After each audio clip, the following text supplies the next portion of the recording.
Hello everybody, welcome to episode 4 of the Digimon Monster Hunter series. So we're back with these stinky nuggets, but of course these stinky nuggets have evolved. I mean, look at them. We got, I think it's like, no it's not, it's, what's the other one's name? Zenogre, that's what it is, right?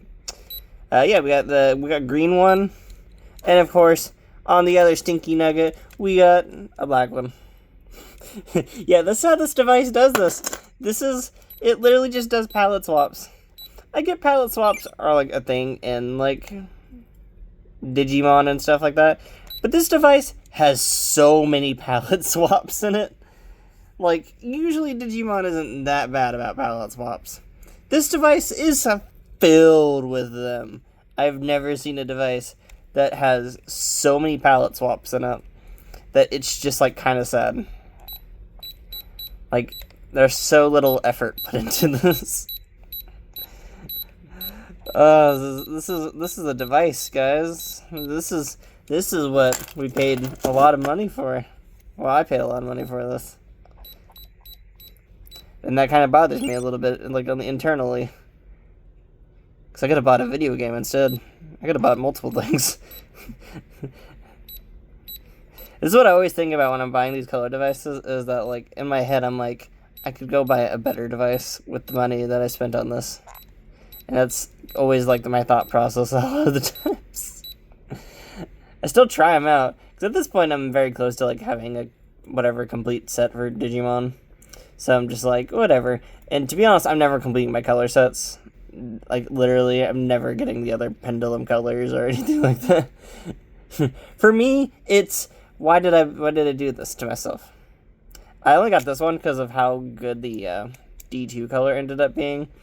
Like, everyone, like, I saw the minute I saw the D2 color, I was like, ah! And then when they showed this one off, I was like, oh, look at the big sprites, they're doing things.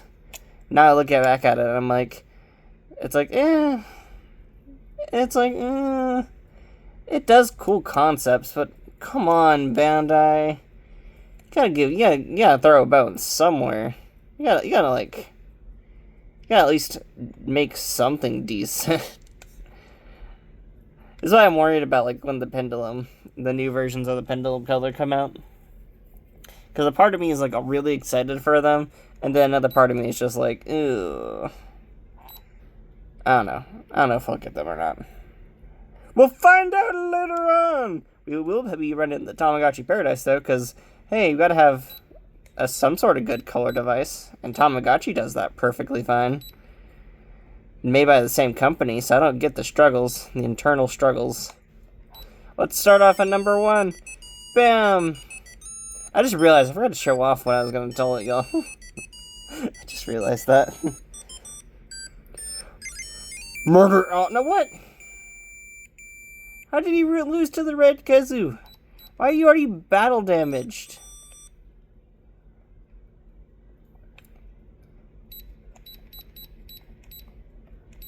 This annoying thing.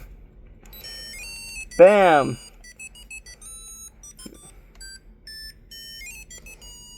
We can do this!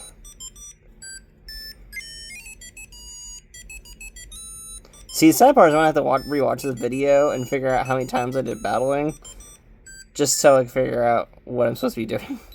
I will say one of the things I do like about this device is that it did bring back DP. This is good. There is positives about this device. There is net positives. There's still just net negatives. Because, like, the DP bar got removed in these devices here, which I don't understand why they got removed in the pendulums. Because the pendulums, one of their whole, like, major functions is to have a DP bar in it. Like, for Jogressing and stuff like that. Because without the DP bar, they basically just make it super, super cheesable to, like, Jogress and stuff like that. And I'm not a fan of that. Like, come on. Like, you gotta give me some sort of things. Give me some difficulty. I don't purposely cheese it, but, like... If I'm ever running these devices, I purposely, like, do things to slow it down. Though I don't think I've ever done it on channel. There has been times where I do run devices outside of the channel, by the way, y'all. But like on my own personal runs, what I'll do is when they go to bed, I'll actually pause them instead of letting them go to sleep. And that's just to extend evolution times and stuff like that, because I prefer that concept over whatever. So I don't know, there's things I prefer. But when I'm actually, to be honest, I don't revisit the colors often. There's just, I don't know, I think about it and then I'm like, oh, I think I visit the colors over like when I'm wanting something short and simple. Like something that's like very quick and done. I guess that's like the nice positive of these dices is they are very short and simple. Issue is I just don't want to like do whatever the short and simple concepts going on for this.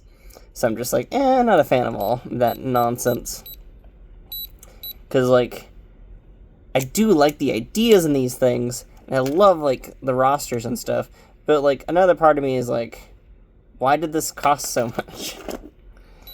Like it's just that back and forth between these things sometimes. I still love like all like the little touches they've done though in this device. Like I can't, like there's just so many things I'm just always excited about doing. So I'm just like, of course that's. I'm still not a fan of the battle systems though in these things, and like I get older devices had like the whatever battle systems, but like these still have the hidden stats. See, boop, boop. Yeah, I think I'm just gonna cheese that one area so that I can get my win percentage. Yeah, there we go. Okay, let's talk about what we actually unlocked before I keep forgetting to do this. So, in the last episode when we did evolve, actually, we did unlock a new background. I just forgot to, like, mention it. So, there we go. Let's see, which one was it? I know it's one of these things. I forget which one it was. I think it was that one. Yeah, there we go. It's a very nice background. It's kind of weird how they pick these backgrounds. Like, they're very mute in color. Which is, like, it's a really cool idea, but, like, I know Monster Hunter has more color palettes than the ones they picked in this so far. Like, we have this nice, beautiful, like, red, like, the lava landscape here, which is one of my favorites. Another favorite of mine is the blue background we use on this one, just because it is such a pretty background. I don't get, like, why they picked a lot of grayish backgrounds. Like, I get, like, the grayish tones help the monsters pop out a bit better. But, like, I think I would have done a bit more variety. I don't know. I feel like there's weird choices with these, like, backgrounds. Like, you gotta give me some, like, fancy ones sometimes, Bandai. Like, I'm gonna show off, like, my favorite backgrounds here. Like, look at these backgrounds. They're so nice and colorful, and, like, I always love, like, I'm gonna point this out with the original bricks here. The original bricks have some of my favorite background art, because, like, they're just so pretty. I love, like, the simple minimalism and stuff like that that went with them. Like, they're not highly detailed, but that goes so well with the sprites they picked in these things. Like, each one of these has such a beautiful background, in my personal opinion. And they're so vibrant and colorful, too. Like, if you compare what this background looks like compared to the later, like, 20th release here, it's kind of crazy to see it, because, like, the 20th release would tone down the colors a little bit of them, just to, like, make it a bit more easily viewable. But man, I always loved these screens. And I get why they did this, by the way. It's just to make it much more viewable in, like, certain lighting conditions and stuff like that. Which, hey, makes sense. You can't, like, you can't really go too crazy on these background colors, because if not, you'll end up, like, with situations like what the original Tamagotchi had, where it did, like, some crazy backgrounds, but you can barely kind of see the monster sometimes. Which, hey, makes sense. I always love these art, like, choices, though. Love the colors. As long as, like, it's simple, you can always see the monsters, too. Like, don't go over complicated on the design, I say.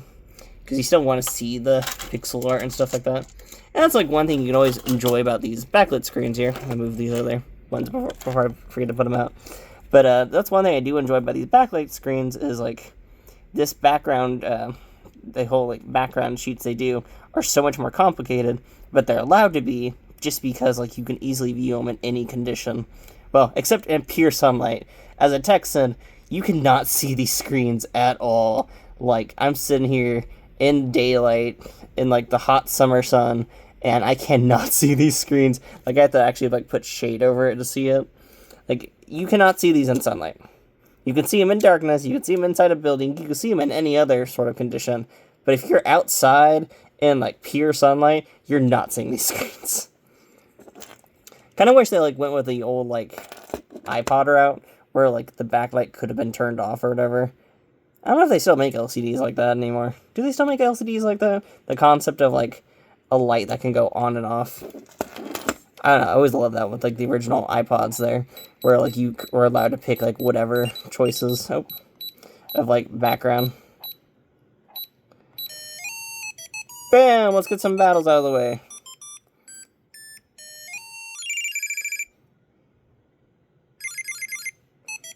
They're still very much just Digimon battles, so it's kind of just random.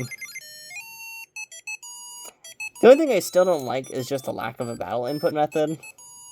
Like, that is still one of my biggest complaints about this. Because, like, if you look at the DM20th or the DMX, or even the Pendulum, you always had ways to, like, input for battles or whatever, and I'm just not a fan of that they went so far back to the originals with this styling.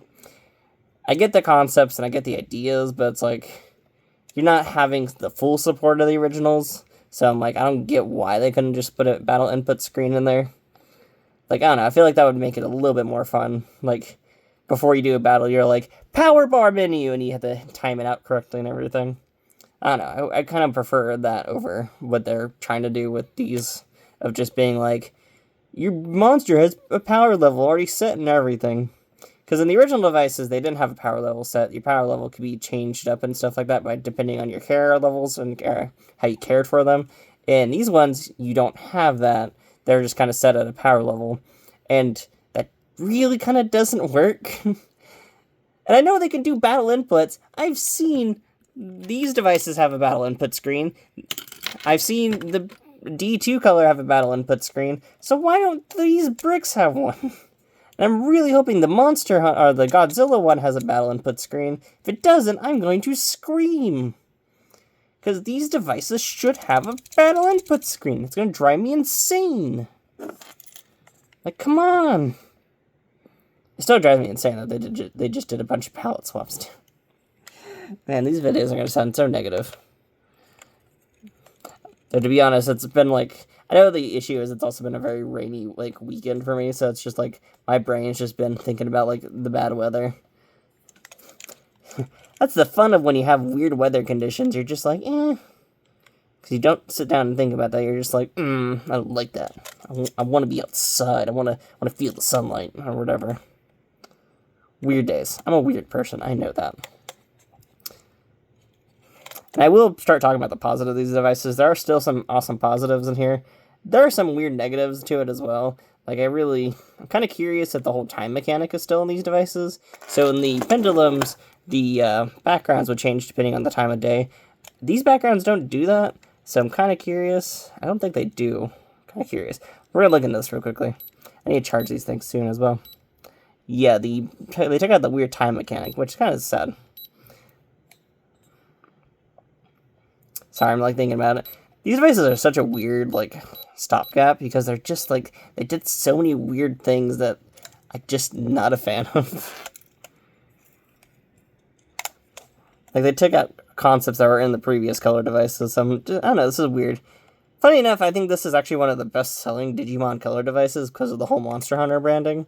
Like, Bandai sold a lot of these things compared to the Pendulum colors and the brick colors. So I'm kind of curious to see if this will, like, cause more crossovers to happen over time. I'm just kind of hoping the crossovers get better in quality. Because, like, I prefer Tamagotchi crossovers versus these things. Like, Tamagotchi crossovers are amazing. I love the nanos, and I love a bunch of that stuff. Some nanos are a bit lazy and stuff like that, but, like, there's so much effort put into the nanos that makes it, like, a little bit more of an enjoyable experience. Like, you have the cutscenes from the show, like, the little moments taken and everything. Like, there's so much care and admiration put into those things that it kind of makes looking at, like, these ones, for example, just a bit weird. Because, like, you wish, like, you could do so much more with it. Like, I want a bit more control. I want some RPG mechanics and stuff like that. Like, this is Monster Hunter. This is, like, a whole, like, a whole weird strategy type, monster hunting type experience or whatever. So it's kind of weird to me that they didn't keep, like, the DMX battle mechanics in there. Like, wouldn't you want, like, to earn items from the video game itself or whatever? Like, it's just... like, there's so many things it could have done. My brain lets me think about this too often. Okay, yeah. I'm going to do the battles. I'm going to complete the rest of them. We got to get to 80%. Got to do our 15 battles and keep up our high win ratio. So we'll be doing that fun. And we'll just keep spamming Area 2, because Area 2 is really easy to win versus Area 1, which is kind of funny. But yeah, we'll just keep spamming out Area 2. Get it over with, and then evolve the next episode. And then hopefully I can take the next stage of evolution and, like, take them towards the end of the device. Because we're not going to be able to evolve just yet, but I kind of want to see if I can get further out with the device itself. So I guess we'll find out and see. And yeah, that's pretty much all that's going on for right now. After this, I'm going to make a fun little filler episode, because I kind of feel bad that the D3 episode's taking forever. So I'm super sorry about the D3 episode taking forever. It's just been a nightmare process with the D3, which is probably another reason why my mood's not the greatest either, because the D3 is driving me up the wall in insanity. So, really sorry about if my mood's weird in this episode. But hopefully I get past all the nonsense with the D3, and we finally get out, and I can finally make a video on it. I want to do a weird little filler episode. Do either build a Beatamon or build a Bionicle. I don't know. It's been a while since I've done that. And I miss kind of doing this on the channel. So we'll do a random video. So woohoo! But yeah, that's pretty much all that's going on for right now. So I will see you all tomorrow again with more Monster Hunter content. And hopefully I get past the D3 and get the D3 content out soon. And I'm going to do another fun video, because why not? But first, I'm going to go walk my dog. So, that's pretty much it. I will see you all later. Bye-bye. Woo!